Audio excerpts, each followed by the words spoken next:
দাদা টাকা নিয়ে কিছু বলো। এই প্রথম কোনো গাদা দেখলাম যে টাকার গুরুত্ব সম্বন্ধে বুঝতে এসছে।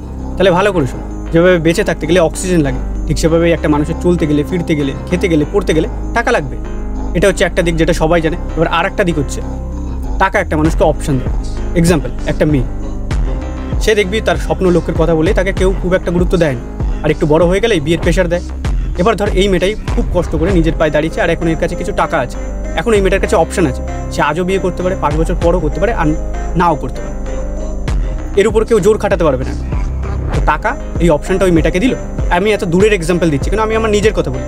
এই যে এত বেটিং অ্যাপের প্রমোশন আসে, ওয়ার্ক ফ্রম হোমের প্রমোশন আসে, এমন প্রোডাক্টও আমার কাছে আসে যেগুলো আমি কোনোদিন ব্যবহার করি না। এই যে আমি করি না, আমার ভিতরে এত সাহস আসে কোথা দিয়ে? কারণ আমার পকেটে টাকা আছে, তাই আমি খারাপটাকে না বলতে পারি। যে করলে ভালো ব্র্যান্ডের সাথে কাজ করবো, ভালো ব্র্যান্ড প্রমোশন করবো। ধর এবার আমার পকেটে কোনো যদি টাকা না থাকতো, তাহলে কি আমি ভালো মন্দ এত বিচার করতাম? যা প্রমোশন আসতো আমি করে নিতাম। তো এটাই, টাকা মানুষকে এই অপশানটা দেয় যে ভালো লাগলে কাজ করলাম, ভালো লাগলো না কাজ করলাম।